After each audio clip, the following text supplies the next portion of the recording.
Can you beam me up? I'm out on the street by the corner store. You know the one on 15.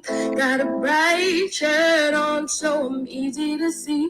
I've been down here stranded indefinitely. I can't reach my planet, but I need to leave. You should see these people. It's hard to believe how they treat each other. It's hard to conceive. Oh, Earth is ghetto. I wanna leave. Oh, Earth is ghetto. I wanna leave.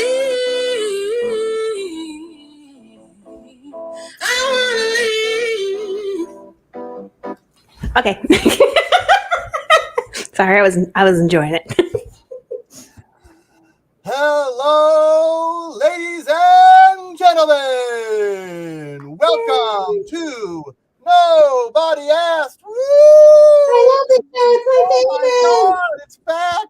It's about what a hiatus. I missed it. I didn't know what to do with myself. Oh, I love it. Nobody Asked with your diligent, your insightful, your revelatory hosts, Maria.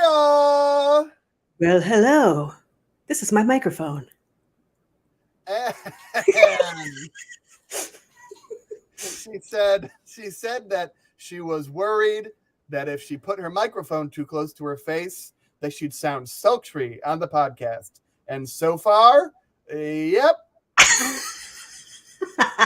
All right, I'll put it back into my normal voice. I just feel like I want to talk quieter when the mic is closer to my face. And when I talk quieter, it sounds sultry, and I'm uncomfortable with that. So I'm just going to talk full volume into my microphone. You know, that would be a good impulse if you were on stage at an open mic, which is another critique that I've gotten recently, which is that when I get louder, the mic gets closer to my face. So it's sort of an exponential thing. And so I have the opposite problem. But hey, that's life. And your other host, you know that he's ballin'. He don't sneeze because he's sick. And he's smelling like pollen. It's Colin. Oh, lyrical miracle, Colin. It's me. I got a haircut for the first time in Gorgeous. 8 months. You look very handsome. I'd also like everybody to know the song that we started with is called, well, it's Earth is Ghetto, the original song, and it is by Aaliyah Sheffield. You should check it out. It's a banger, man. It's good stuff. It's a banger. I'm telling you. My mom was sure that I had heard it before, and she was wrong. Or she's shown it to me one time. That's possible. Yeah. Hello, Ashley. Hello, Susie. Hello, Barbie. Are we a little bit tardy? No, that's not PC, but we are late. All right. Just a little bit. Today, it's kind of a loose form podcast. We decided on this topic when it was relevant. And sign of the times, unidentified flying objects are not relevant after about 2 weeks in the modern day. Stop your crying, it's a sign of the times. I gotta get away from here. Oh, sorry. My bad. Contrary to what you might believe after listening to that, my mom has a beautiful voice. Hey. I got an O out of Ellie for that one. She did not like that one. I'm going to get a stern talking to after this. Today it's a free form podcast. I mean, we're going to talk about the timeline and what happened with the various unidentified and identified flying objects that were shot down over the U.S. and Canada. Going to do a little discussy-wussy with that. And also just talk about life. We've been off for a couple of weeks, such as life. Things happened, and I don't think there's anything else to say. Yeah. And the podcast now. It's Nobody Asked. Yay! Woo! Barbie asked a critical question. Barbie, oh my gosh. Thank you. Thank you for reminding me, Barbie. Today's episode, our sponsor is Time. Whoa. There's never enough or too much. Every It's going too fast. Too slow. I don't know, man. I mean, that is definitely not the copy that Time sent us to read. But, Oh, my bad. here's what Time sent us to read. It says, Time, have you ever thought that after every sneeze, the number of sneezes left in your life has decreased by 1? There is a number of sneezes left, and that number for you, Brian, is 1003. Don't sneeze again, Brian, or it will be 1002. Use code Nobody Asked for 50% off more sneezes at Time. Oh. Man, is that the kind of stuff you think about? Do you really think about, like, how many sneezes you have left? Sometimes depends on the frame of mind. See, look at Venus has never thought that. Venus is like, no, I've never thought. I'm one sneeze closer to death. You see, Boy. you guys are thinking about your mortality often enough. It's fun. In units of sneezes. And exactly. And isn't it just like a wildly more frightening day when you have one of those days where you're like, I think I sneezed like 20 times today. And you're like, oh no. That number, I mean, this was a terrible day for number of sneezes left. Yeah, that would be. Next time you sneeze, you're like, that didn't count,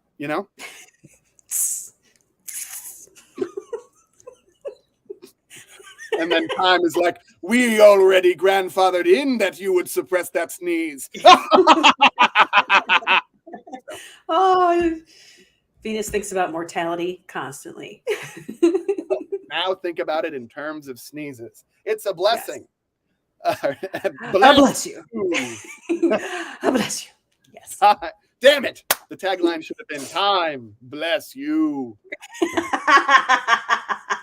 Hey man, you know that's an on the fly sponsor there. So oh yeah. We were coming on. We were like in the process of pressing go live, and I was like, I haven't thought of a sponsor. No.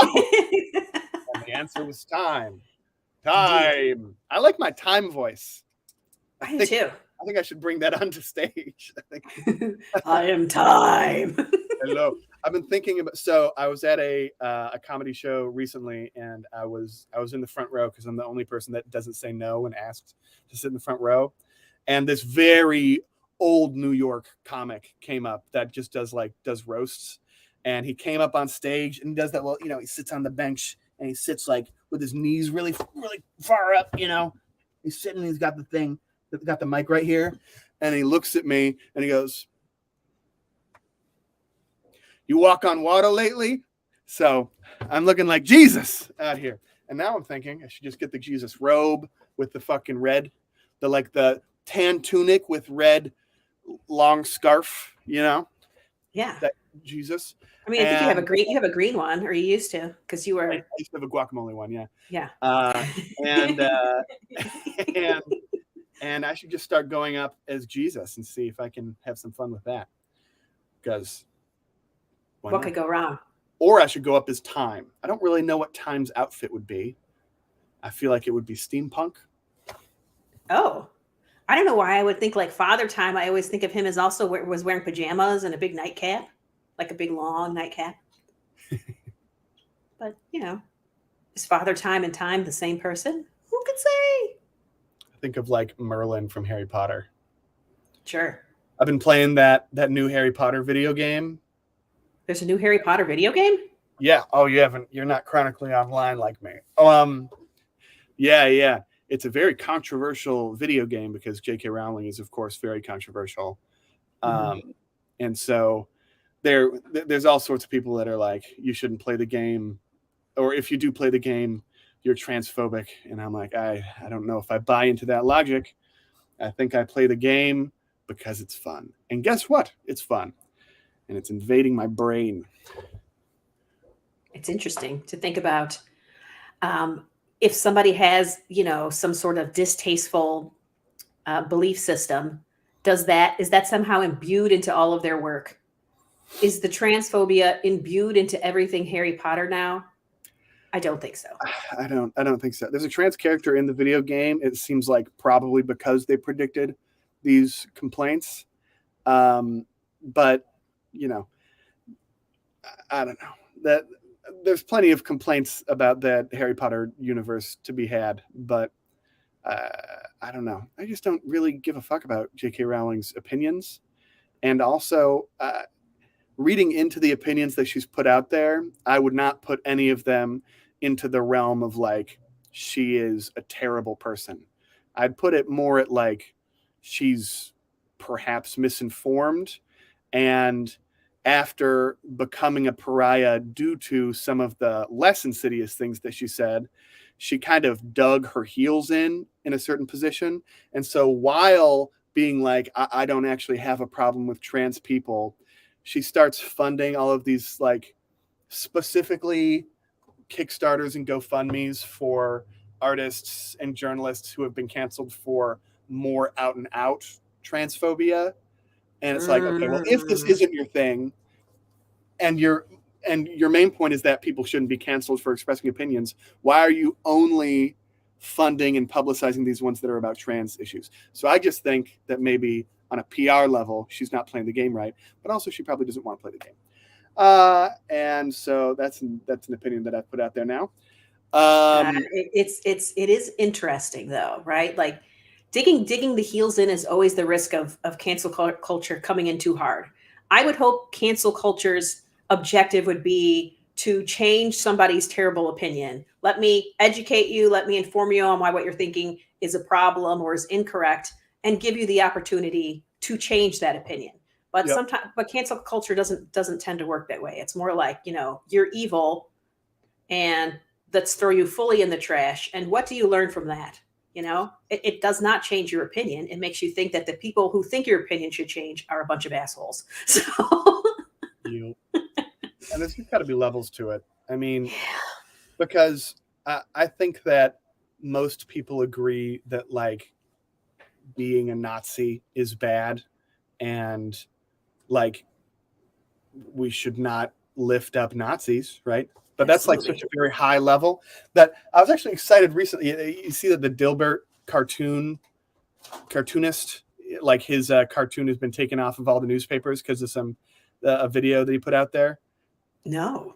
Okay. Well, I mean, this definitely reflects how I'm feeling about society and the zeitgeist and whatnot. I saw that and I was like, hey, okay, what did he fucking do? You know, did he buy a fucking Chick-fil-A sandwich? No. No, he didn't. This video is 10 minutes long. It turns out he puts out these blog videos for a while, and people have been flagging like, this guy is going down the old rabbit hole pretty quick. And then he put out a video, and I watched the whole thing and was like, yep, you should be fired 100%. I mean, said that the only thing that white people should seek to do is move to only white neighborhoods, and that white people should just stop trying to help black people, that you can't be safe if you live around black people. And it was like, oh boy, we've gone. That's all the way. That's definitely racist. I was like, there we go. Cool. So yeah, Gilbert guy. I was like, all right, that makes sense. What happened to you, man?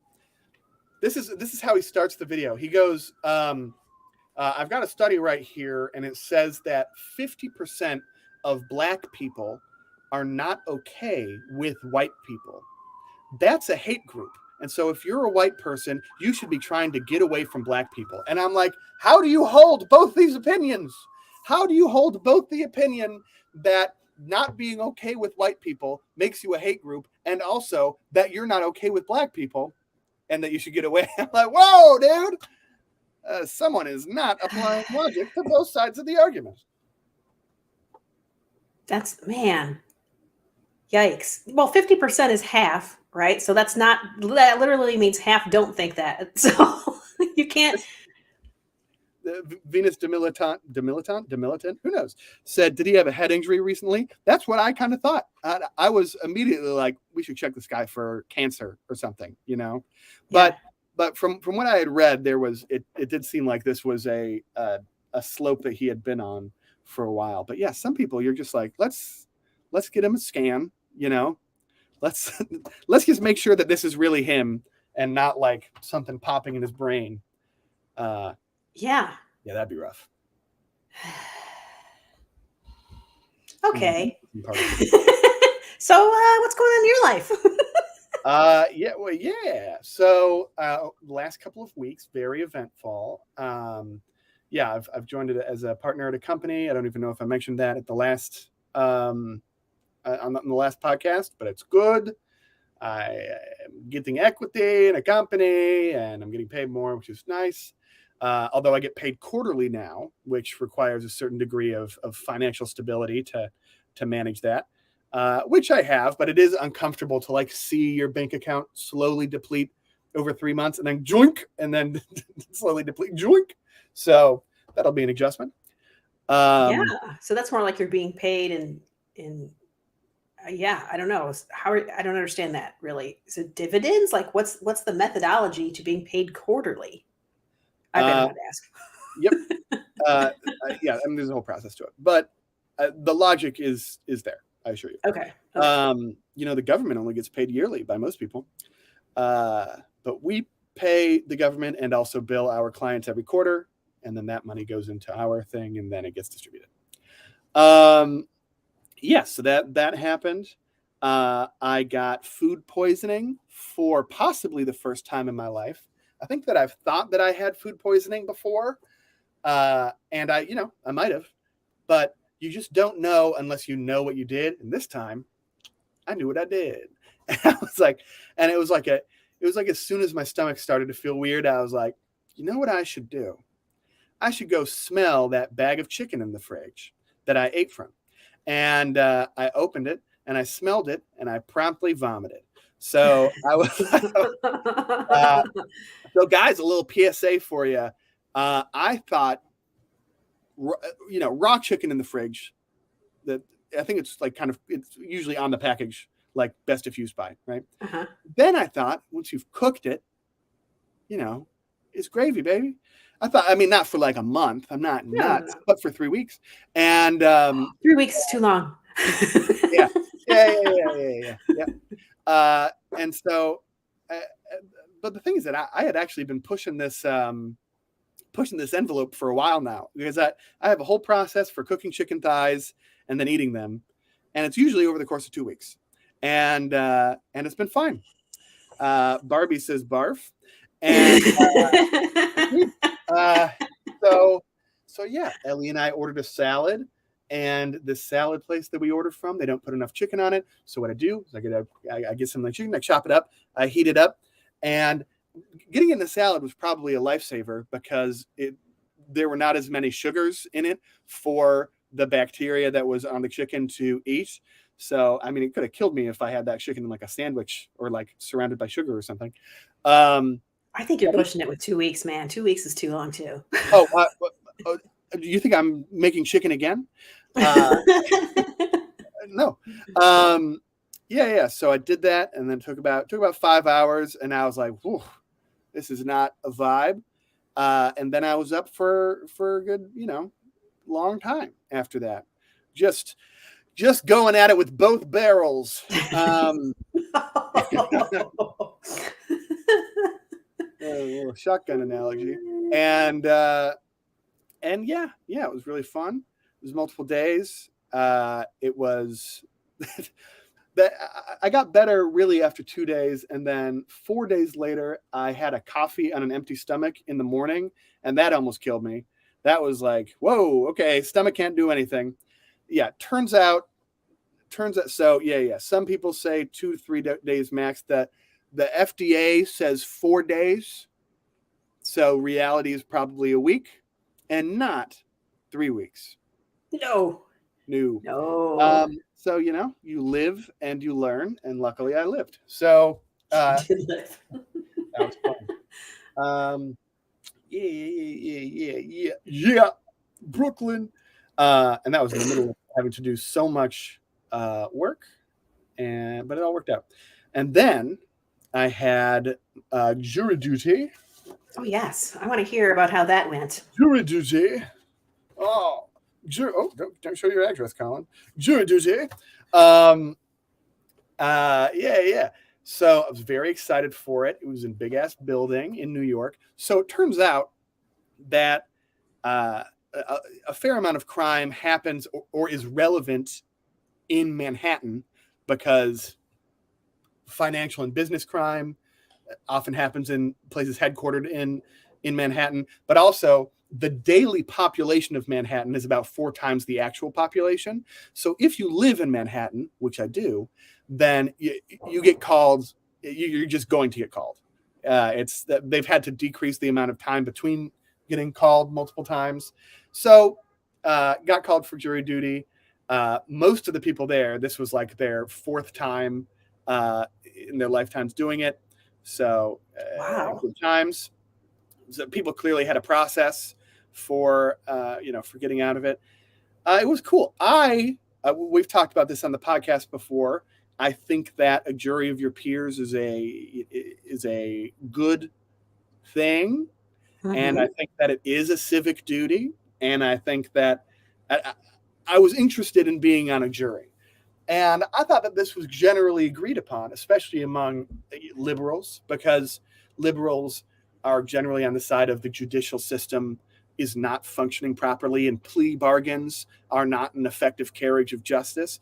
And so I would think that most of my ultra liberal and leftist elite friends would be like, oh yeah, I got jury duty. It's that fight the good fight or whatever. No, is the answer to that. They all, anyone you say, oh, I got called in for jury duty, that every moral they have just flies out the window. Oh, you have jury duty? Just act like you've murdered before, Just say that you think that everyone in prison should be raped, Say some shit like that. They won't put you on the jury. And you're like, what the fuck? And so those people were also at jury service, and the process is that you're in this holding pen. I'm sure many of you have been on jury duty. You're in this holding pen, and they put all of your ballots into this big bowl, and then they start calling people when trials need a jury. Some days super busy, some days not busy at all. The day I went was, according to the bailiff, like the least busy day they had in months. So no one got called for the entire day until about 4 p.m. And then I was the first name called. But as soon as other people's names got called, they're like, I hate the Jews. They start yelling stuff out. And you're like, and the bailiff was like, it's not now that you do this. This is not the time. We get it. What a terrible job that must be. So they were yelling it at the bailiff as soon as their number was called. They're just shouting. They're like, it's my time to say that I'm crazy.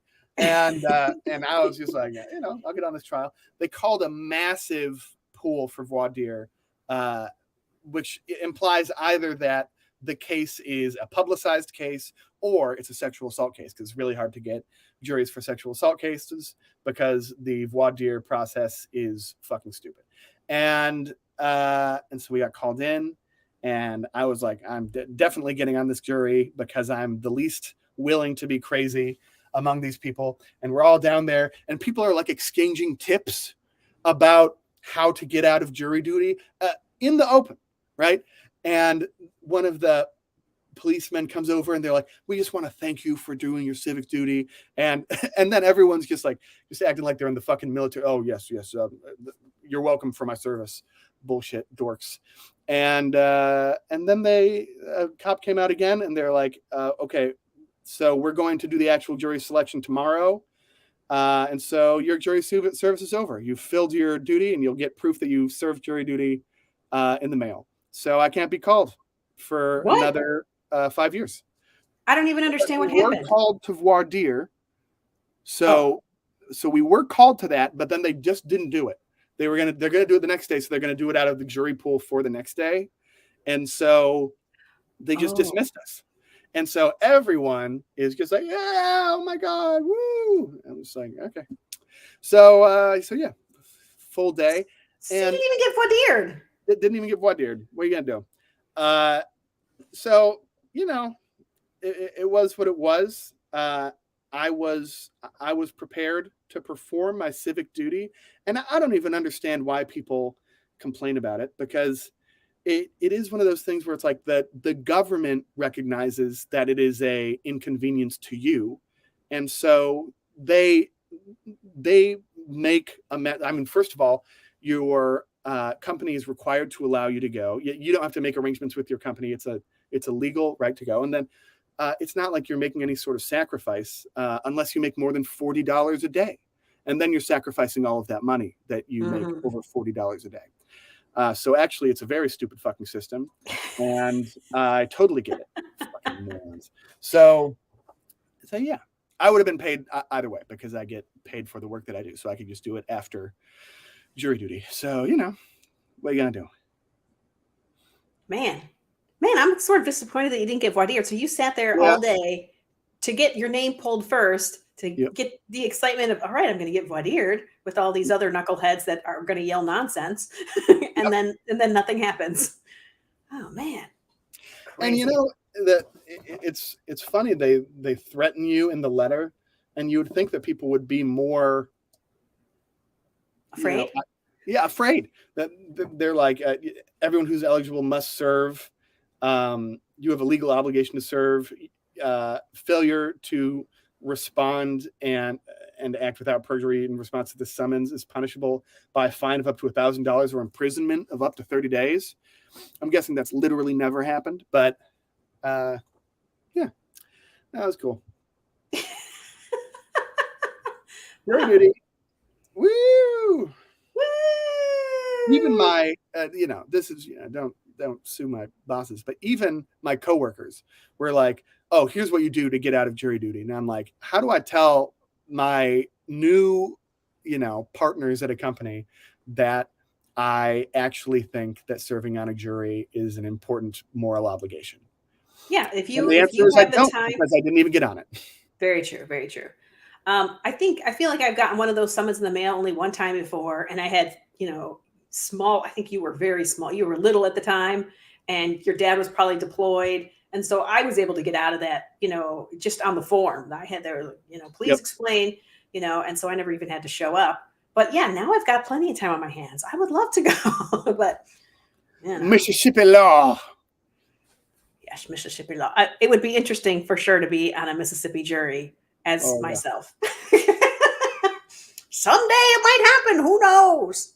It's just impossible for it to be a jury of your peers, because it is selecting down to the people that are able to shoulder the burden of jury duty, which is just people that don't have financial obligations in that time, which I guess would be rich people or unemployed people. So how can it be a jury of your peers? How? Yep. Unless you're one of those people. Yeah, and then it's a jury of specifically your peers, like not even your peers like other Americans. Yeah, I don't know. When Ellie was on a jury, there was a severely pregnant woman who showed up and was like, I can't be on this jury because I'm about to burst. And they put her on the jury. And it was like, you guys are fucking dicks. I mean, she was way pregnant. What a bunch of assholes. Oh. She was that. Well, that's just random. That's just the first principle. But yeah, jury duty happened. Did anything else happen in my life? Oh, I did some stand-up comedy. It went bad. And but you're not disillusioned by it, right? No, are you? I'm still going to do it. I'm still going to do it. Ellie says, run, walk. She did this. So what does that mean? Yeah, I've been doing a step goal with your husband. Yes. And that's been going really well. It's been fun. We added Uncle Bill yesterday. Yes, you did. Yes. I'm excited about it. I mean, the food poisoning inhibited it briefly, and then that seriously decreased my motivation. But this week I have been on it, so I've been having a good time. I have a lot of steps to get done after this. I have like another 7,000 steps for today to get done. So Oh, a nice long walk necessary. I Did have you not watch- watched. Yep. Did you That watch was- Kunk on Earth? So sorry. We watched the first episode, Ellie and I. I was familiar with the British version of it, and I'd seen some of her interviews in clips on YouTube. But yeah, I love her comedy style. I forgot all about it, so I'm going to have to do something to remember that. But it seems unlikely that it will stick in my brain. What do you mean you forgot about it? Oh, because Barbie brought it up to me before, and I just forgot. Oh, okay. My mind is goo. Ooh, hey, Barbie wants to talk to you about sourdough starts. You know, she's just got one. She's got a nice heirloom, yeast start going. She sent me a picture. I don't know what I'm looking at because I'm not a professional yeast grower. Okay. So, there was a part where you were supposed to, it seemed like, get rid of a part of it. Yeah. Did you throw it away? What do you do with it? We make like a little pancake out of it. So if you put some oil on a pan, you take the part that you discarded, and you can put little knobs of cheese and whatnot, and then make a sourdough bread pancake.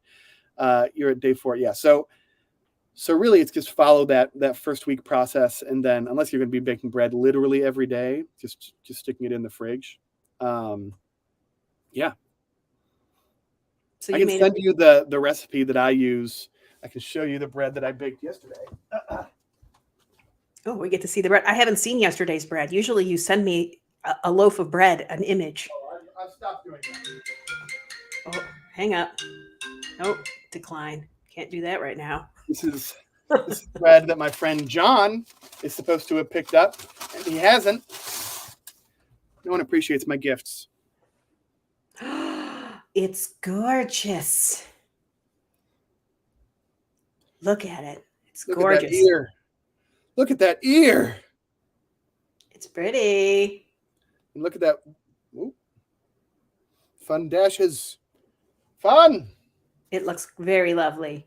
Barbie says she makes a lot of bread. I've also seen Barbie made a king cake, and it looked pretty delicious. The New Orleans cake? Yeah. With the hers looked like a giant cinnamon roll, but with a hole in the middle. It looked good. Yeah. I can send Barbie. I can send you the recipe I use. It's super, super easy to just integrate into a life where you can't just be constantly paying attention to the bread. It's like 10 minutes of work in the morning, and then 2 different 5-minute periods of work in the afternoon, and then stick it in the fridge and then bake it the next day. Sweet. Yep. That sounds awesome. What's going on in your life?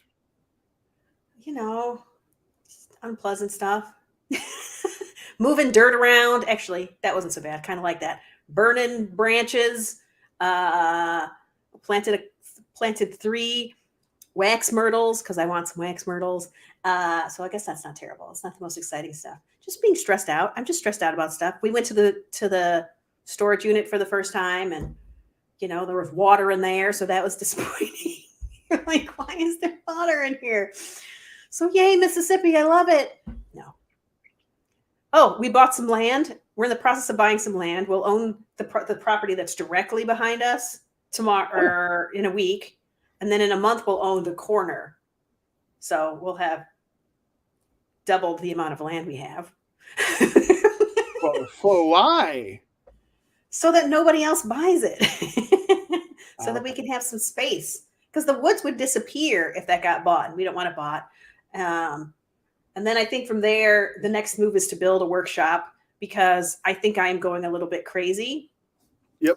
I'm too involved in social media. That's what's filling the void of woodwork, and I can't do it anymore. It's making me not operate properly and mad, and a whole host of emotions that I can't deal with anymore.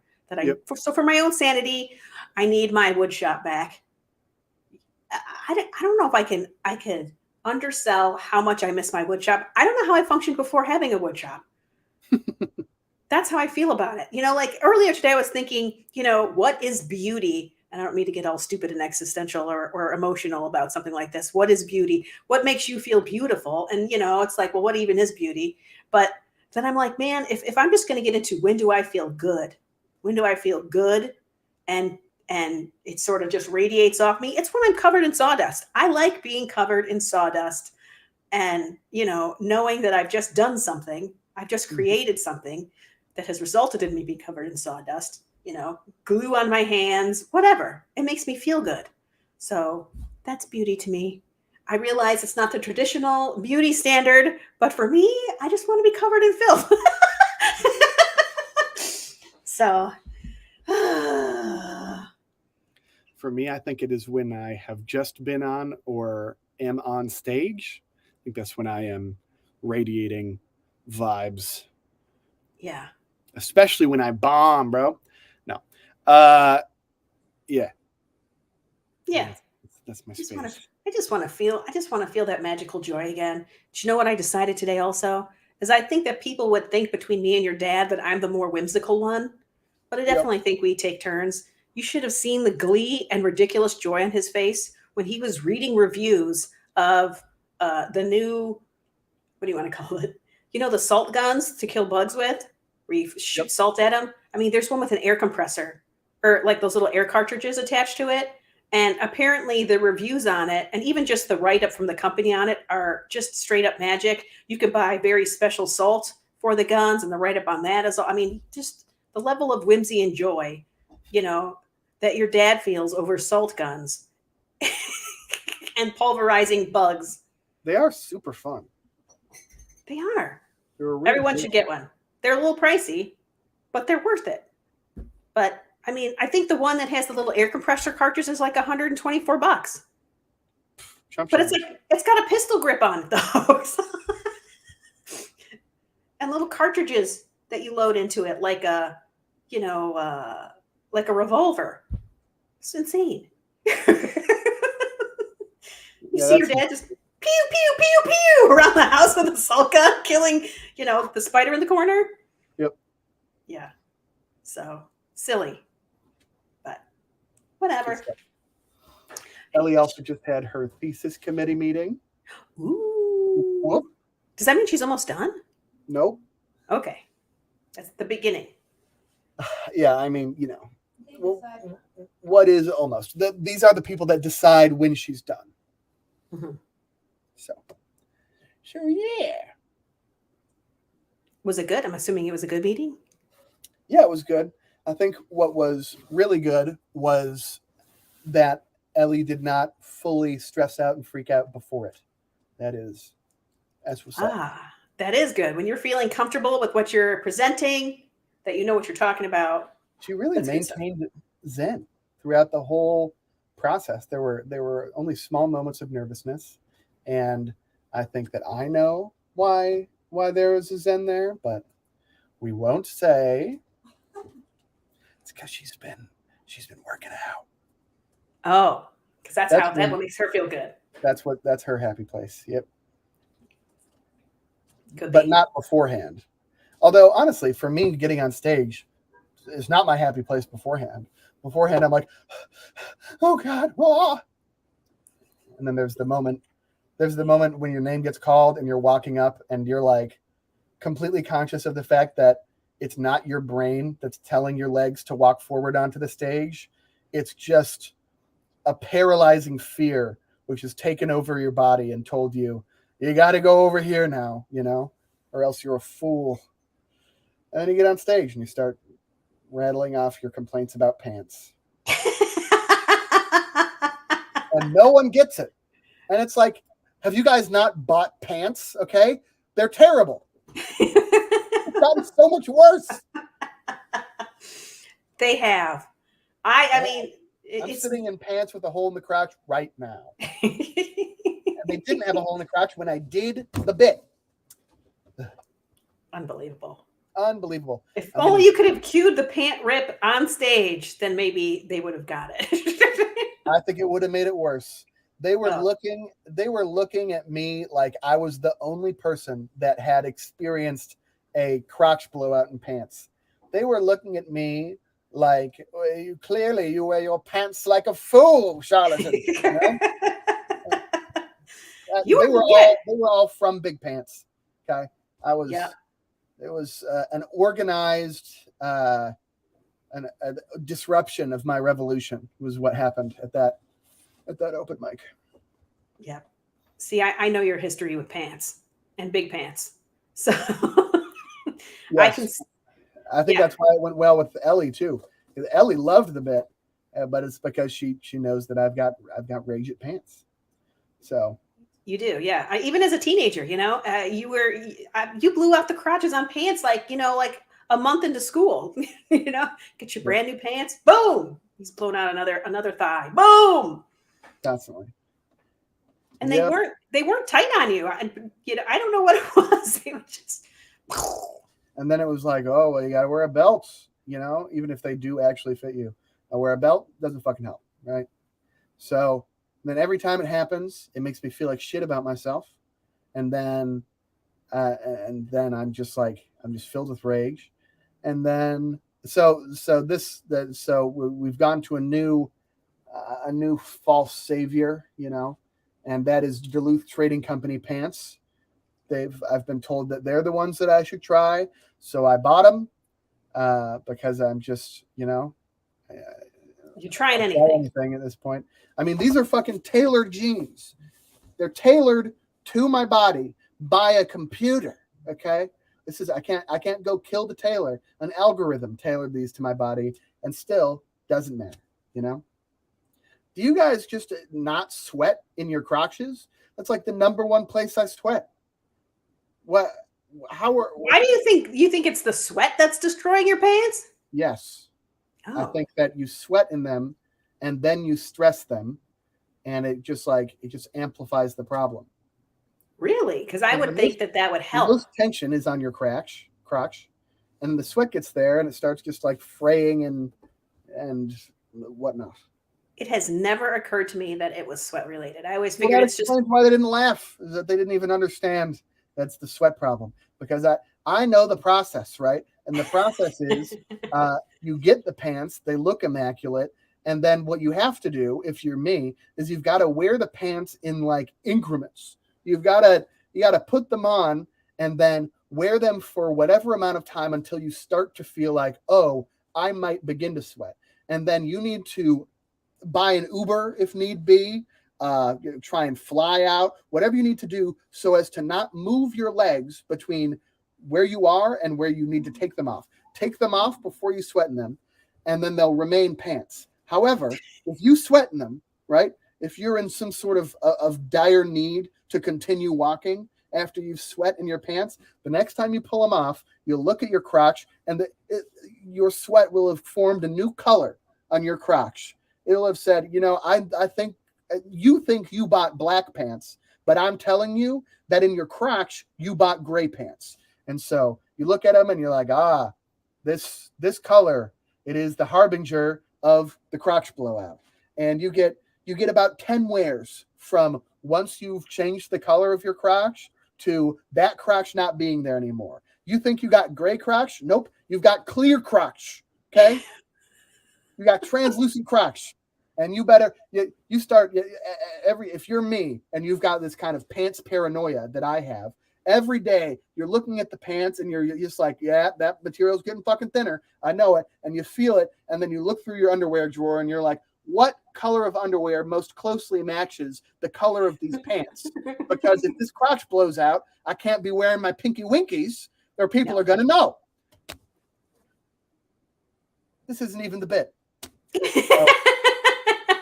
It's just when you say that the crotch is now gray on your pants, you're just saying that the material's getting thinner and thinner? No, I'm saying that the literal color of the pants is gray. That's weird. Yeah, I mean, you want to see? I don't know. I showed the people on stage. You have some sort of acid crotch going on? Look, I've talked to other men. This is not just me. Okay. You are making me feel exactly like the people at that open mic made me feel, which is that I'm actually the first person this has happened to. No. I always assumed that your blowouts in your pants were just because, I don't know, you flexed your muscles a little too hard or something. Like it was always, yeah.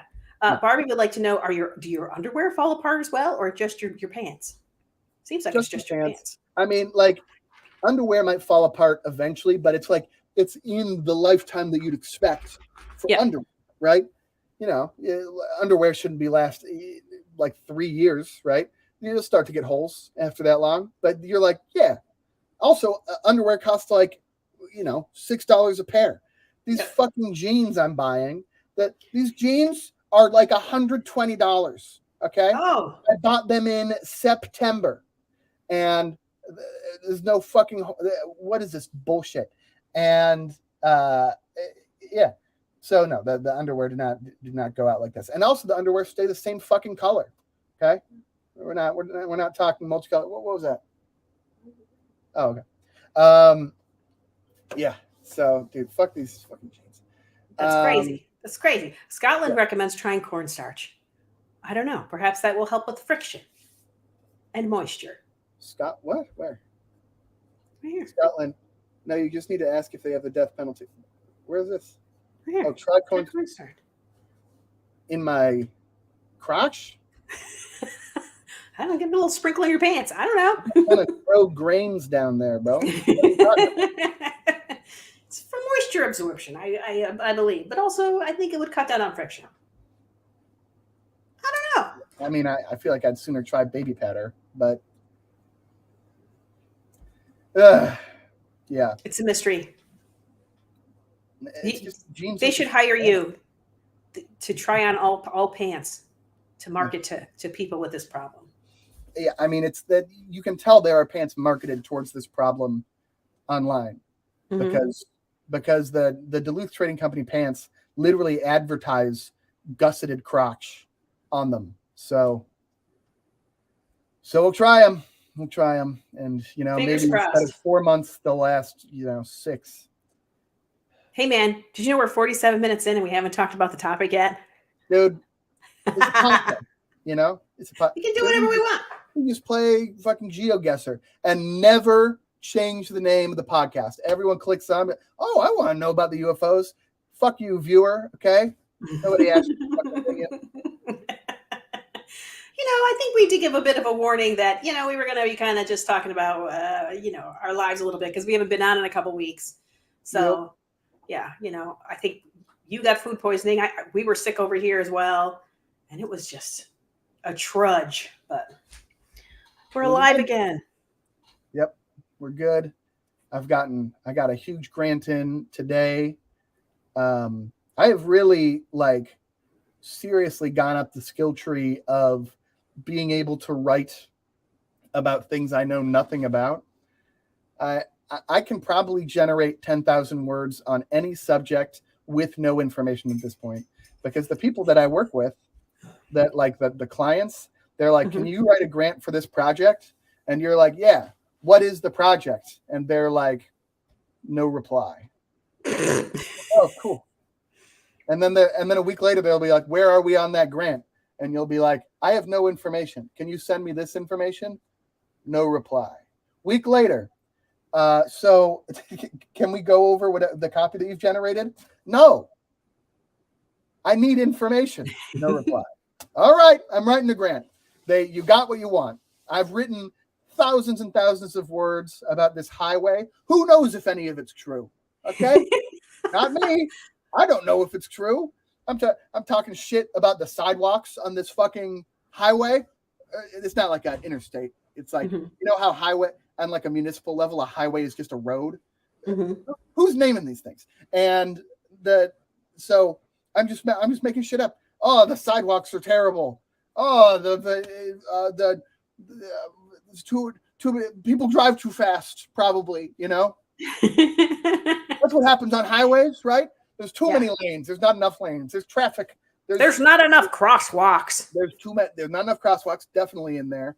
The thing that I kept harping on about, because it's the only information I had, is that overdevelopment had led to too many curb cuts which decreased safety because most crashes happened at driveways, and the commercial spaces along the highway, they had not worked together to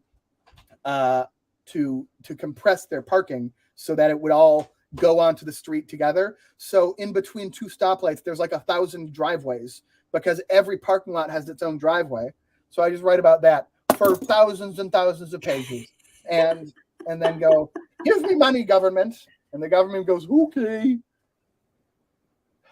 Hopefully. Yeah. Well, I mean, probably. It's like the people at the government don't want to read it.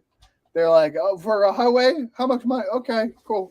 Yeah. Okay. Sure. Just make sure you filled the all in all the proper squares with the proper information. It's always that. And just generate enough pages. That's really what it's like.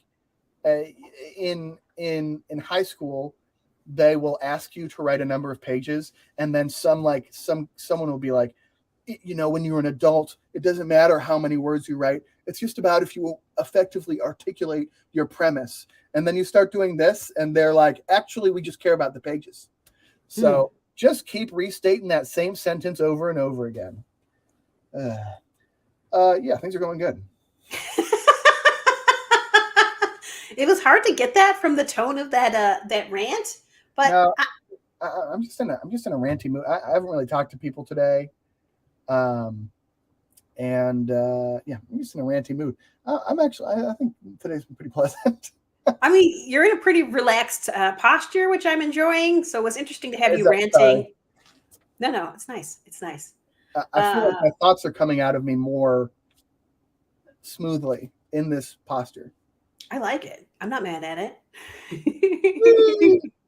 Should we talk about the topic, though? There's the real question. Do we care about stuff flying through the air? Let's just blow through it, guys. Hey, who gives a fuck? There's some fucking UFOs, okay? Look at this. Whoa! Holy moly! Jesus. That's probably the South Carolina one, right? After a Chinese spy balloon was shot down February 4th, at least 3 identified objects have been shot down in North America. And they're not related. You know who it is? You know who these fucking UFOs are from? Big Pants, okay? All right. Hit me up, Mom. What's the data? What's the damage? Okay, so the first balloon, this balloon here, okay? It's first spotted back on January 28th, okay? And, it's entering airspace over Alaska, and it's pretty high up there. It's like, 60,000 feet up in the air, which is, the upper area. Generally, if you're talking about airspace where you would see airplanes, where the bulk of air traffic control is happening is 40,000 feet and below. So this is above that. And so you notice when something's up there because there's not very much stuff up there. So, they're monitoring it. La, la, la, la, la. It's pretty big. I don't know, like that picture doesn't really give you an accurate idea of the size of it. They're saying it's like 200 feet. I don't really know if that means because the balloons can be quite large. I don't know if that means the balloon is that or what, but it said the payload. So I guess this thing that you can see down that's hanging down at the bottom there that fell. I'm guessing they're talking about that thing. They're saying it's like the size of 3 buses. So this is why they did not choose to shoot it down immediately. And they waited all the way till February 4th when it had kind of rolled into Canada. Then it rolled back down into Idaho. It, kind of went over Montana where there's an Air Force base that has 150 intercontinental ballistic missiles silos over there. And so that was kind of like, that's curious that it sort of floated over that way. Then it just worked its way across until it made itself, back to the ocean over by South Carolina, where they finally decided to take it out. And then the Navy came and the Coast Guard came and are trying to collect all the bits of it that's spread out over like a 7-mile area. So it's not like, okay, we're just picking this one item up out of the water. It takes a minute to pick up something like that. And China has pretty much confirmed that this was theirs. They're saying it's a weather balloon and not a spy satellite. And they're very annoyed that we shot it down, and it's possibly made relationships with China a little worse than it already was. They're saying basically America does this stuff all the time. Should we shoot yours down when you're floating around over us? I don't know if I believe that we float weather balloons over the top of China. Drones? I could believe drones. Yeah, I can believe drones. But they're saying this is a weather balloon, and it just went off course. And because it has such limited steerability, you know, what are you going to do? It's going where it's going. Yeah. I mean, look, I know Winnie the Pooh is watching, so I don't want to bug him or anything, but does this not feel like the fact that they're spying with balloons, doesn't this feel like that moment right after the Ukrainian invasion where we all, as like the Western world, realized that Russians' army is bullshit, like that they don't have anything? This feels like that moment for me with China, where I'm like, you guys are spying with balloons, okay? Well, I thought that you had, magic, invisible space laser shit, okay? I thought we were in the same place. You guys are spying with balloons, bro? Okay. Russia rolling into Ukraine with a fucking, Toys R Us tank. And you're like, whoa! I thought you were our main competitors here. The entire Western world looking at each other like, oh, why do they have nukes? For real. This feels the same to me. So, I mean, I definitely think there's some validity to what you're saying, but the reality is they definitely have spy satellites. Everybody's got spy satellites up there. The advantage, allegedly, of a balloon like this is that because it's going so slow and because it's much closer than a satellite would be, it can get more detailed images. As it slowly wanders over the Air Force Base, it can get really nice potential intel that it wouldn't be able to get from up in space. This is the theory. Now, after that, there was 3 more. What do they want to call them? They want to call them UAPs, which are unidentified aerial phenomena that popped up. Let's see. One was a car-size object that was it was about the 40,000 feet in the air, so like right at the edge of normal airspace, and it was up near Alaska. And they said it was a car-size object, which again, I don't know if that means the balloon was the size of a car, or if the object it was floating. I don't even know if it was a balloon. It says that the object that broke into pieces was most likely not a balloon, a Defense Department official said. Well, something the size of a car, that's pretty big. Big ass drone. It could be a big ass drone. Some of those drones that people ride on, like skateboards, you could say that those are small car sized. Okay.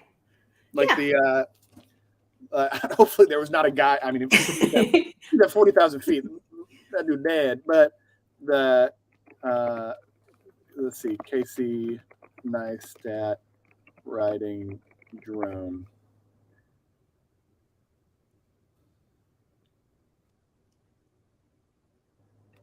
Human flying drone. Oh, geez. Okay, but how? That's not that far off the ground, dude. There's a person on there. Oh, okay.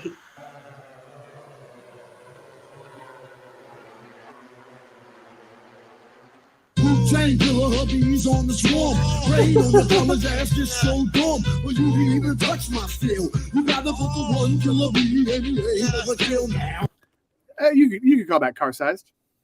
Yeah, maybe, but I mean that thing's not flying up there, at 40,000 feet either. Well, I mean, yeah, maybe without a person. I don't know. Maybe without a person. Maybe. I don't know. I don't know either. And then after that, we had what they referred to as a cylindrical object that was over the Yukon, right? So that's kind of Canada-ish. Now, okay, so this one I kind of want to talk about. That one was at, I don't know if I have a height for that one. I don't have a height for that one, but that one, there was a group called the North Illinois Bottle Cap Balloon Brigade. What a great name, the Bottle Cap Balloon Brigade. And they're like some hobbyist group, and they send up balloons and stuff all the time. They had like 20 balloons that they've sent up. This particular one went missing around the same time as this one was shot down. So they think it might be theirs. That particular one had gone around the earth like 7 times. And they're just like, yeah, it could be ours. We don't know what's happened to it. And it had some sort of a GPS on it. So, they were tracking it, and then suddenly they weren't tracking it anymore. So that's speculative. That's kind of a fun one to think about. The idea that it's just a hobbyist group that are just, let's just see what happens. It's basically like they're ham operators, ham radio operators, but they like to have fun with balloons. I mean, one of the strange things is like the air is not quite as regulated as you might think that it is. Like it's less regulated than roads, it's so she can just be up there, and it was just in the news and political. And so we're shooting down hobbyist balloons now. Like, you can fly an airplane without a pilot's license. You can't fly any airplane without a pilot's license, but those ultralights, you just go up, just hang out up in the sky. If you die, you die. What are you gonna do? Yeah, there's some rules, obviously, about when you have to log a flight plan and all of that stuff. But a lot of these balloons and these hobbyist things, you don't have to. Some of them you do, some of them you don't. There's definitely related to how big it is, how big the payload is. Is it 4 pounds? Is it 12 pounds? When it starts to get bigger than that, then I think they like you to, but it still varies greatly. And it does become an issue because if you are below that 40,000 40,000 foot height, that is, that's where you've got airplanes. And so they do kind of want to know what's going on so that they can, go around it. So a lot of times you will have experiments going on, through colleges or whatever. And, they do normally tell you, okay, we're going to be launching a balloon on this day of this size. A lot of those tend to have some sort of metallic element if they don't have a transponder on them. If they're small enough or there's no transponder, they usually have a metallic element so that they can be seen by radar in some way. And, they do like to know because you don't really want to, interfere with air traffic because a balloon got sucked into an engine or whatever. Like you just, it could be a mess. Okay. Another interesting fact is that, twice a day at 900 locations around the world, weather balloons really are released twice a day, and they'll go up for a couple hours. Sometimes they'll go like 125 miles because they're just carried on, the airstream going wherever they go. And, they're feeding their data back to their weather stations.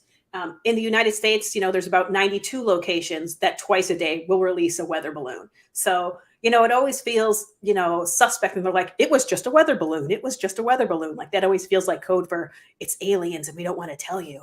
But they really are like a lot of weather balloons. That's like almost 200 weather balloons just in the United States every single day that get released.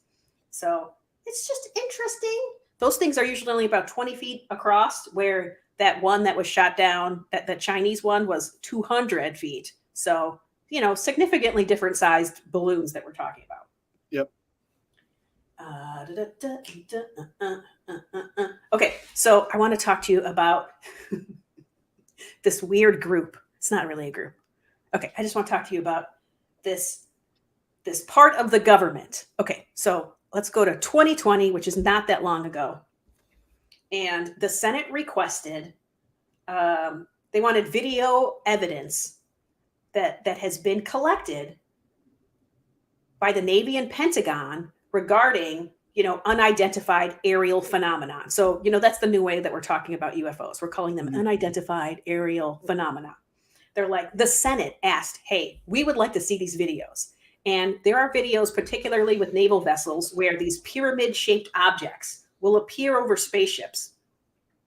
And spaceships. I'm sorry, over naval vessels, over naval ships.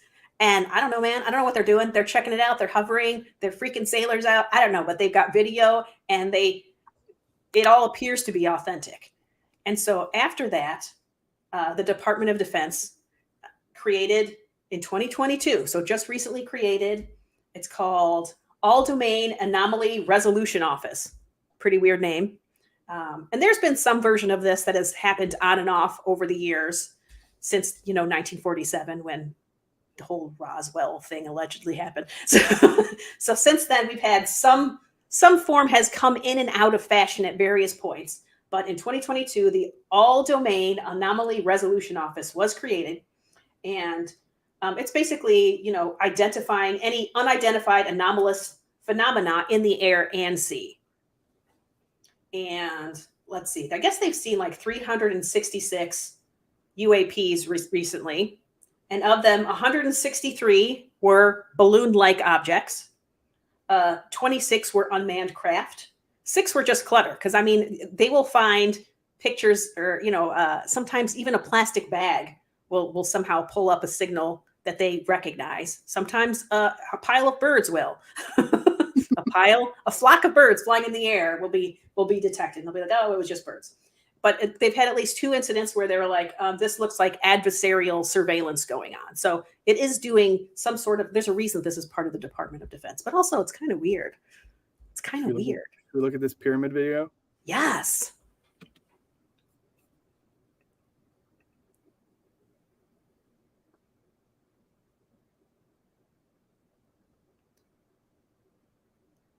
Is this taken from a warship? I don't know what this green scope is. Oh.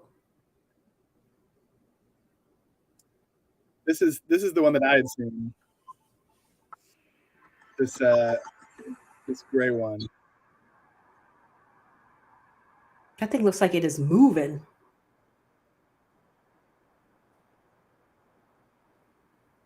Or not moving, and the clouds are moving really fast. I don't know.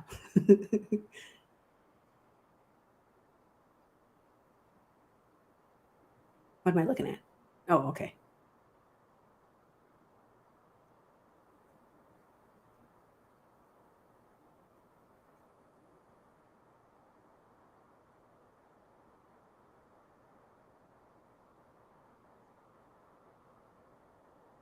This music is annoying.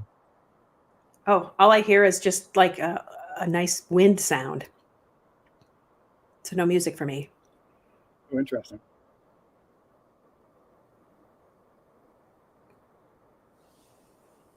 It is interesting because you seem to be rocking out to it, and I've got no sound from it.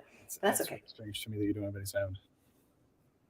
It happens to me too whenever I pull up videos through StreamYard. I don't know what I'm doing. Why can't I hear the sound? I can hear it. Nobody else can hear it. Let's see. Share screen. Chrome tab. Share tab audio.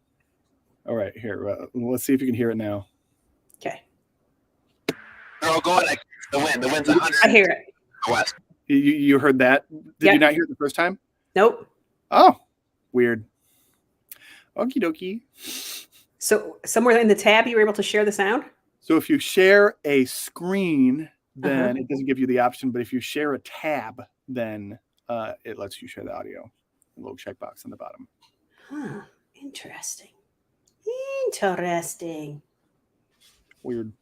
I don't know, man. So I guess what's the takeaway from this, if there is any?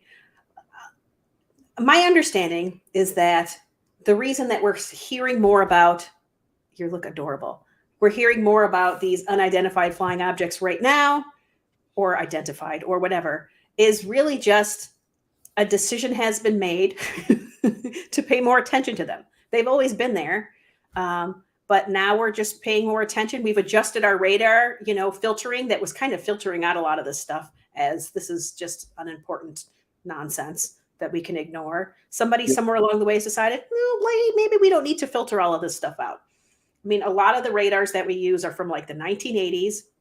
And so they couldn't process all of the information coming in about all of these random nonsensical things that were flying up there. And you've got people, again, let's fly around in our weird drones. Let's send up balloons with pictures with a camera and a picture of our loved one or a random Pokemon that we wanted to send up there and film for a TikTok, whatever. Like, people will send anything up right now just for the joy of it. So I'm sure that's adding to it. But, it's just being paid attention to a little bit more. I don't know, man. That Chinese balloon was pretty weird. Yeah, I'm good. I'm having a hard time believing that was a weather balloon. Surveillance makes more sense. It looked like it had big solar panels on it. Like, why would you put big solar panels on the thing? Oh, I mean, I think it's certainly surveillance. I would definitely trust the U.S. more than China on that one. The other ones, I don't know, man. One of them could have been from the Bottle Cap Balloon Brigade. But I don't know what that weird one that was as big as a car was. And if it was a drone makes more sense, probably some sort of a drone. Oh, here's a cool graphic for us to just pull up here. All right, so this is like kind of a size comparison for the airborne objects. So this is the general size of a scientific research balloon. That says 100 feet for that balloon is the size. Now again, the Chinese balloon was 200 feet. No. This is 100 feet. Oh, that line is 100 feet. This line is okay. 100 feet. So this is about 300. Okay. The Chinese spy balloon is down here. Oh. So it's more about 200 feet. And it has this. Yeah, it looks like a solar array to me. This array down here. Yeah. And it's about the size of a U-2 spy plane. And then this is the 2004 Navy UFO sighting. And so this is like 40 feet-ish. That's a good guess. That's a good guess.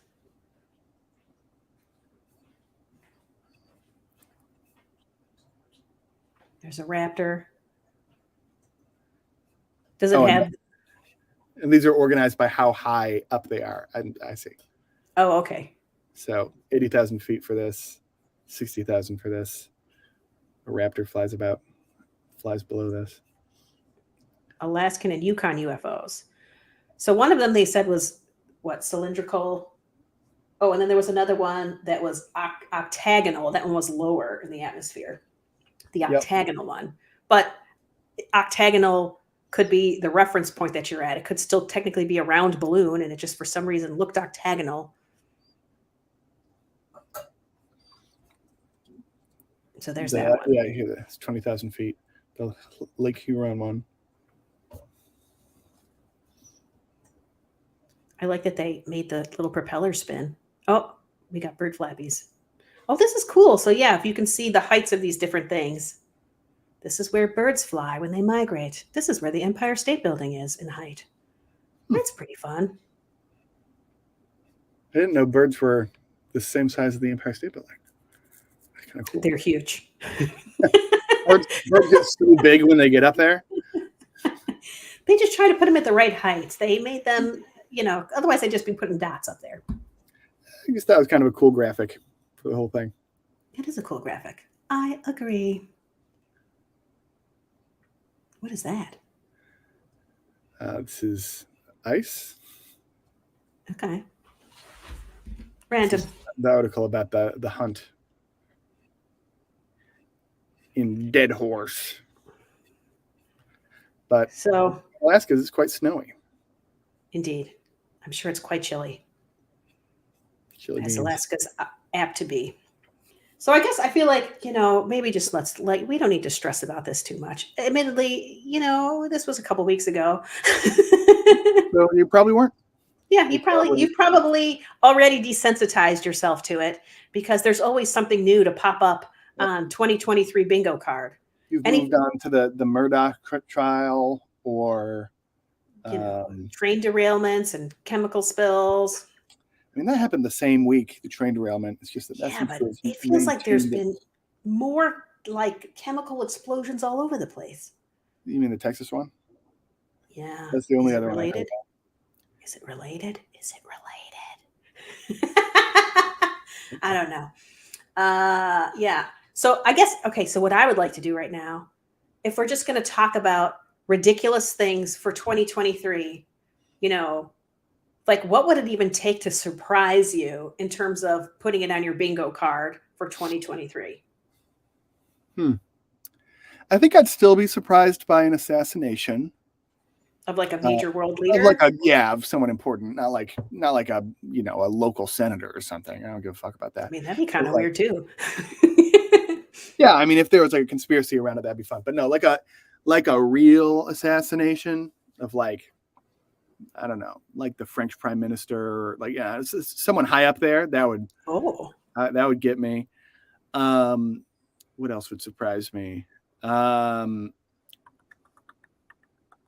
mean, we've had some pretty serious earthquakes in Syria and Turkey. Yeah. So that happened already. We got that one out of the way. What about somebody that for some reason has some air of believability where people are believing that they are the new coming of Christ? If we've got a new Jesus figure that has just risen out of somewhere, would that be a Wouldn't it surprise? be mind blowing if Jewish people like all together were like, oh, the Messiah's here now. We found him. Because Yeah. like that's the whole crux of Judaism is like, no, that Jesus was not the Messiah. The Messiah is coming. They still believe there is one.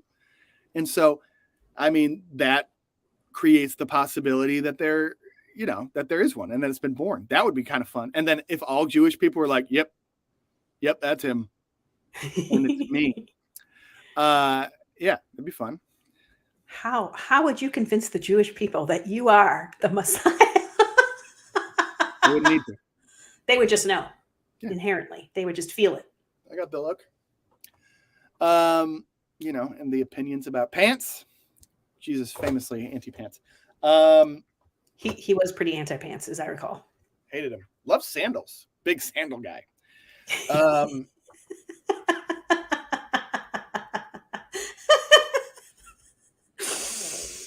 Okay. I do make bread. Is that important? It's good. Does Jesus make bread? I thought he was a carpenter. But what did he ever build? Nobody ever tells me. Did he build something? Come on. He built a religion, Mom. The carpenter of modern Christianity. Yep. Sounds very culty of you to be the Messiah, Colin. I always thought it was dumb that carpenter sounds so much like carpet. Yeah, Like, shouldn't it be like cabinet-er? sure. Wooder. I'm trying to write a bit where the crux of the joke is you, my mother, misunderstanding the difference between a butt dial and a booty call. Ha! Right? Isn't it funny how directly the same they are, and yet how far apart? This seems like a joke that might have already been written because it's so good. I don't know. But I haven't heard it, or if I have, my brain's forgotten it. I mean, did Jesus make a cup, or is that just some Indiana Jones stuff? I don't know. I don't remember that. The Holy Grail. Very culty of me to be the Messiah. Yeah, I mean, I just don't know where this idea of the Messiah needing to have like good vibes comes from. I feel like the Messiah should come here and be like, "What the fuck?" And like, you wouldn't want him to be vindictive, but you'd want him to be like, what are we doing, guys? Oh, I love that. Yes. Would Jesus be all rainbows and sunshine, or would he be like, dude, pull your heads out of your asses. Let's do this shit. Because you guys are fucking it up. Whenever I try and write like a 5-minute stand-up routine as Jesus on stage, it always starts with like me getting up there and kind of sitting on the stool and kind of like looking at his feet and like kind of moving stuff around with his feet and being like, this isn't fucking working, guys. This is just like a dejected Jesus. That's like, what is he trying to do with his feet? Is he trying to weave a basket? Like, what are you doing with your feet? He's just, when you're deep in thought and you're just kind of like moving things around, you're looking at your feet and you're just like dejected, just kicking the dirt. And then I think that the direction people would want me to go is like, oh, all the Christians that supposedly like love Jesus have gone completely against you. But I think it would be funnier for Jesus to actually agree with all the terrible things that we would accuse Jesus of being against. Like Jesus is like a huge into Trump, and he's like, what? I think that'd be more fun. That'd be weird. That would be interesting to see how you get there, because I'd be like, wait, what? He's into Trump. How? Something like, why do you want good people to be your leaders? Something, I don't know. I'd have to think about it, but it's funnier for it to not agree with the liberal mindset. Sure. I mean, I like to imagine him smoking a cigarette while he's sitting up there doing his stand-up bit. That's a good idea, right? I mean, actually vaping, obviously. Vaping, that's better. And then it would be great if somebody told me that I couldn't do it inside, and I say, no, it's cool. It's holy water. Like, it's holy vapor. Right? We're brainstorming. Ellie doesn't like this because I'll have to get into vaping for it. I'll do the no nicotine version. She doesn't like it. Is there such a thing? It feels like no nicotine versions are a lie. I imagine they have to be a thing. But yeah, no, I think that it would be fun. I don't like ever writing bits where people agree with them, like, or people feel like, yes, I love that you said that. I do hate Republicans. You're like, ugh. So yeah, I don't like applause comics. That's how I would put it. Comics that say things and everyone's like, woo! Like men's comics that say stuff about women that make men clap, or women's comics that say something about women empowerment that make women clap. It's like, stop. Yeah. I don't do applause, which is why my domestic terrorist bit takes a very pro-terrorist bent, because it doesn't get people to clap. Okay, but like, if we think about Jesus here, I think he might have been a dick, though. Like, he might actually have been a dick.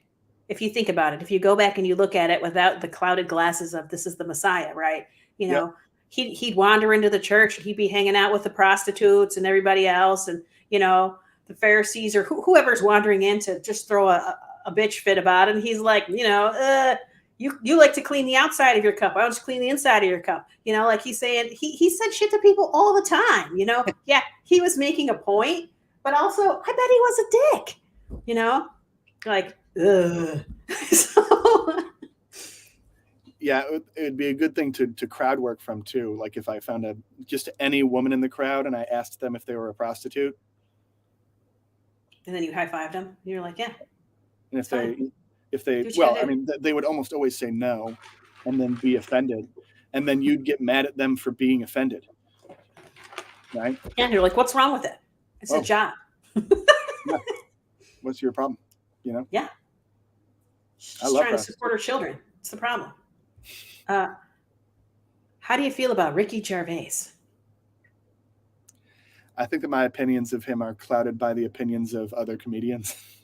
And so it's almost like I don't have my own opinion. I have watched his stand-up, and I find it very applause-y also. Now, it's applause-y in one way. Actually, my least favorite comic is one that I totally agree with.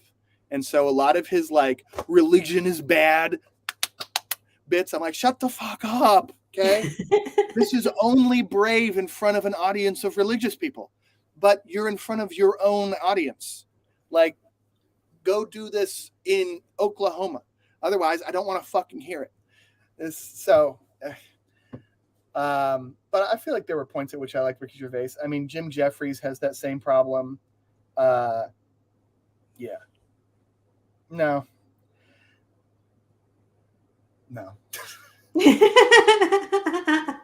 But also, one of my favorite comics does a very long bit about how much he hates Ricky Gervais, and I feel like it made me not like Ricky Gervais because I just love this comic so much. Where I'm like, I agree with you because you're so good at comedy. So you valued his opinion. Yeah. Yeah, it happens. Let's watch that bit. Ellie is like not 100% on this comic, and it wounds me. But the guy that I do comedy with is big into him, so that's good. Big into him. It's a fun word.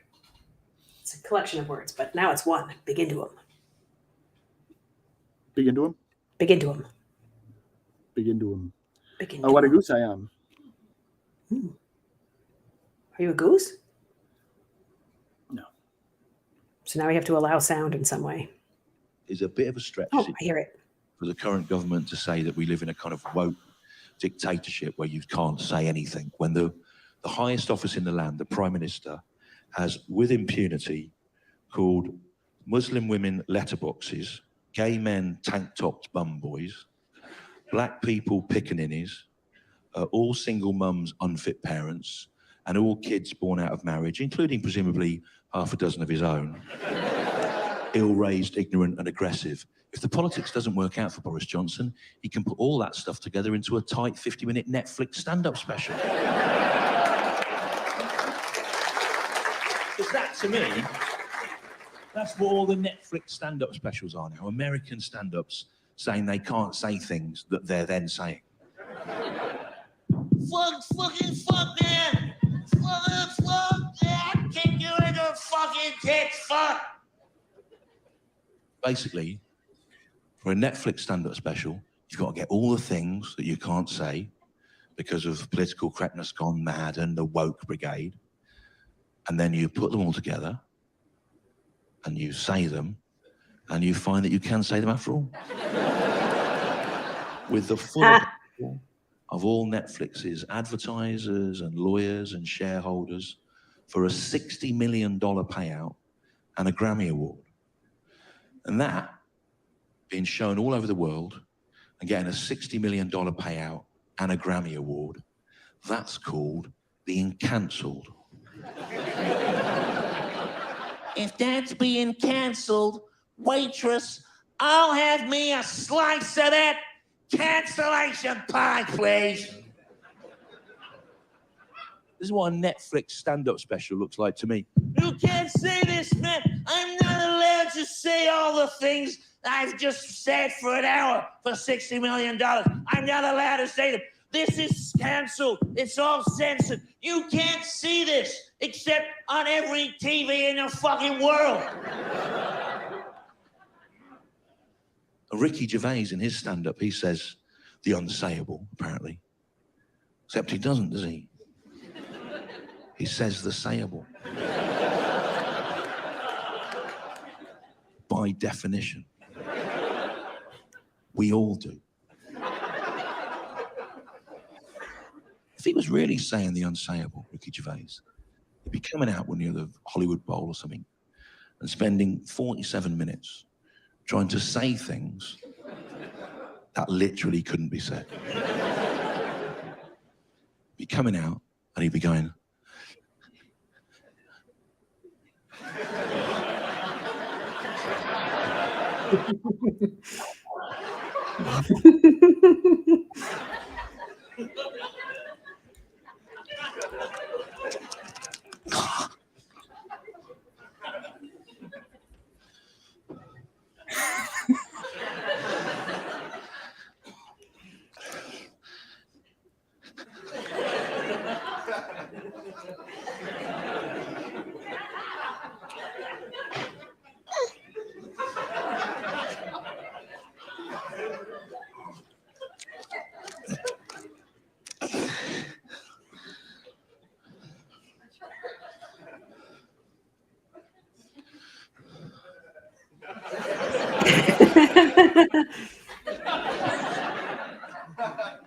Oh my gosh, how long, Colin? Too long.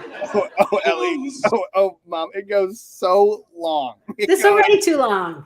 Oh, do you want me to skip forward? I just feel like this is a long build-up here. Oh, there's no buildup. It just keeps going. He just keeps going.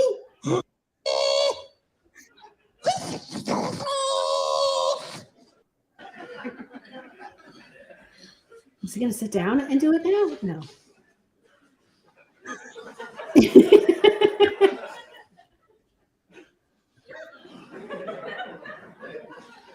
He gets more and more frustrated with the task at hand. And Because he can't say it, because it's unsayable. Yep.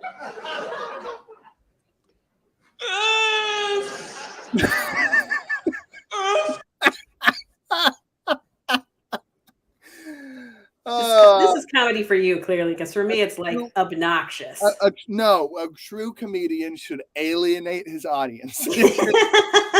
That's what I'm saying. It's like that the thing that's not brave about being anti-cancel culture on stage is that you're presumably speaking to comedy fans who think that comedy is sovereign and there shouldn't be things you're not allowed to say, right?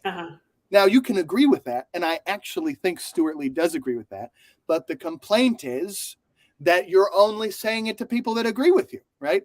Here is where it's brave to say that, a boardroom or, Twitter. But this Ricky Gervais thing is just like, it's just bring together all the people that agree with you and then saying things they agree with until they clap, right? But Stuart Lee takes that same audience who definitely likes Ricky Gervais and goes, cancel culture's good. And Ricky Gervais is a prick. And I love it. And now watch me just do performance art for 5 minutes. Yes, let me say the unsayable. Attempt to. But for real. Really what he does is like he will get a lot of momentum with his comedy, and then it's like he hates that he's now winning on momentum, and so he'll just collapse his own momentum in order to get it back. It's that's interesting. It explains why I bomb that this is what I like. But it's like, yeah, you like weird stuff for sure. But I enjoy your reasoning. This one's out there for sure. Yeah.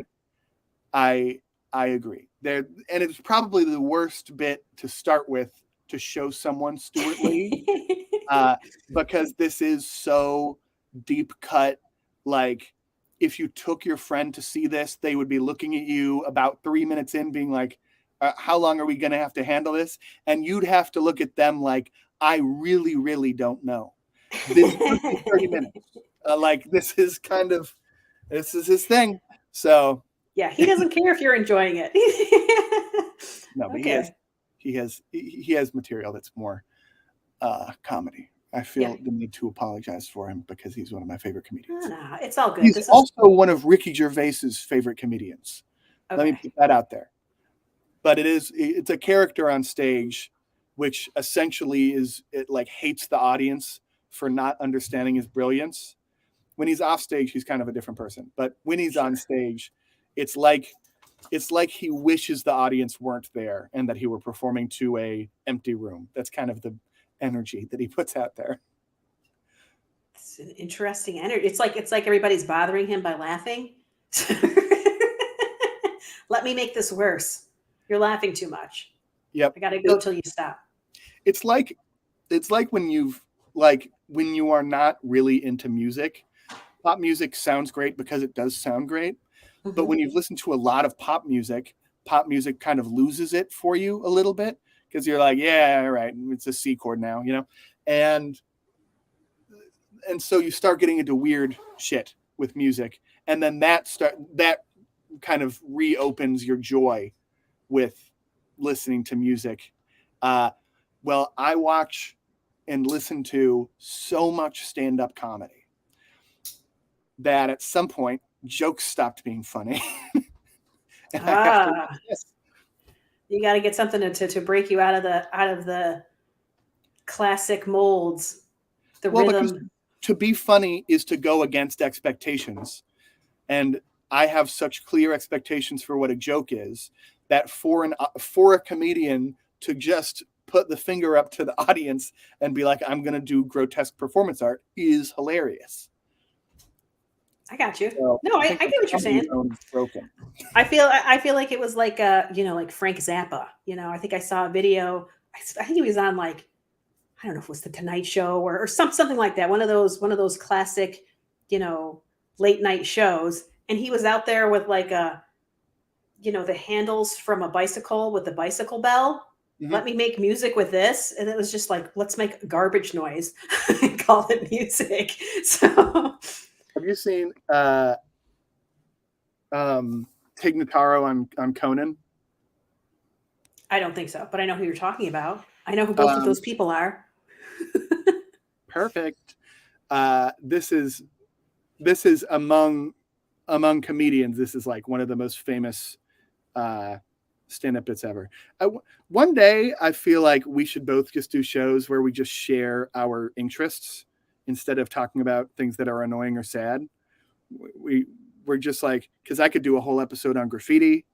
I feel like you could do a whole episode on woodworking or Gosh, other I can't interests. imagine anybody would want to listen to me talk about woodworking. I think people like listening to people be interested in things. Okay. Oh gosh. So having the name Tig, a lot of people come up to me that are huge fans of Winnie the Pooh and Tigger too. This one woman came up to me and she said, "Oh my gosh, I just have to tell you, I'm such a huge fan of Winnie the Pooh. So much so that I changed my name to Pooh." Pooh? Why Pooh? Why not Winnie? Or even the?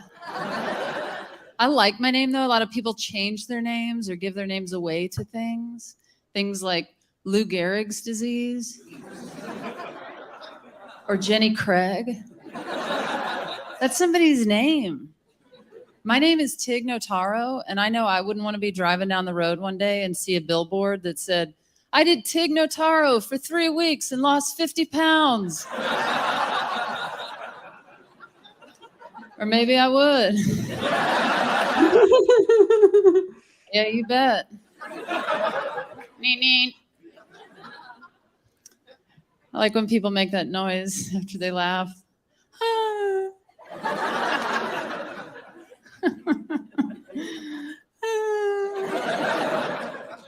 Because it's like you're reminiscing about 1 second ago. Remember 1 second ago?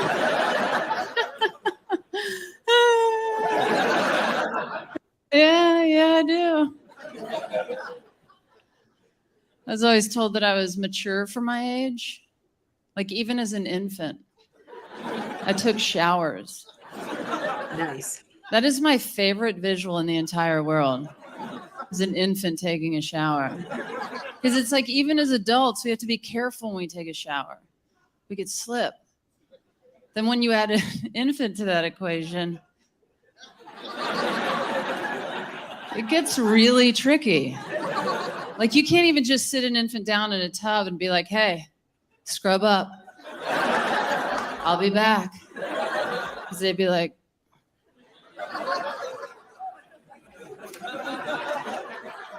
"But I'm an infant." So I just love the idea of walking into a bathroom and opening a shower curtain and just seeing this.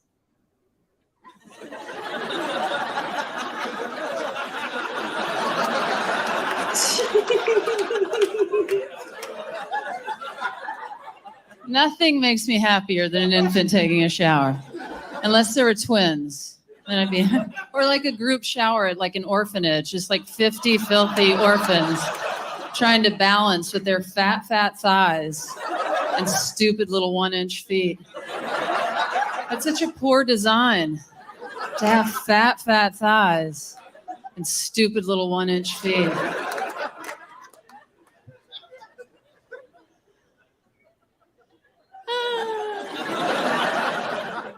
I was performing in Seattle, and when I was on stage, I moved the stool next to me just slightly, and it made this weird noise, and it caused the entire audience to laugh collectively.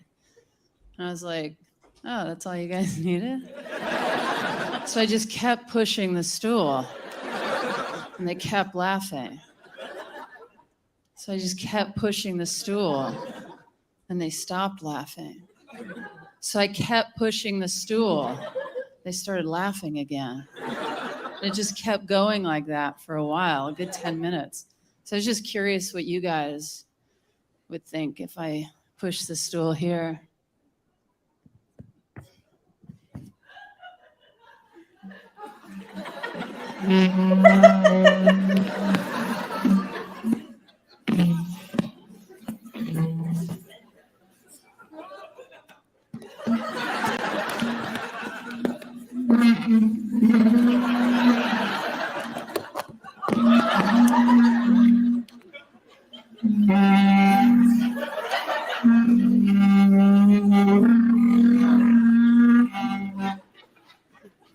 I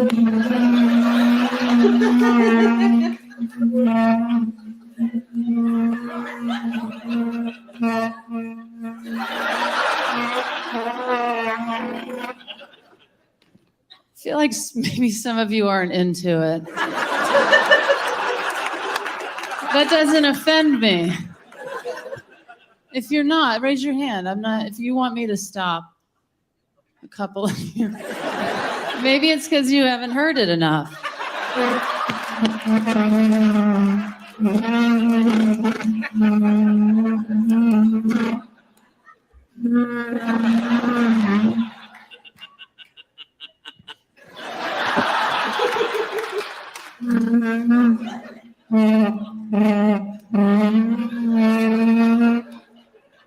See how it just keeps doing that?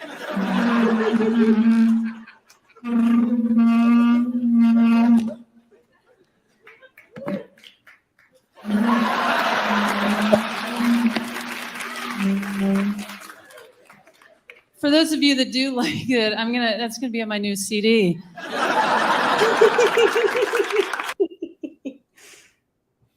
We got there. All right. Oh. What'd I do? I just tried to edit this. Save changes. Okay, won't let me. That's fine. Oh, that's a wrinkled head. Also, it makes your eyeballs look weird. What do you mean? That's not what you look like. Huh?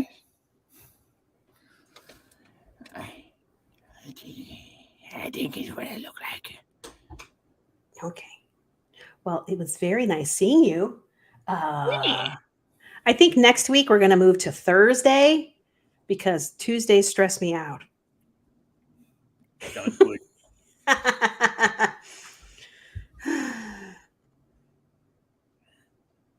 Should we bid everyone adieu?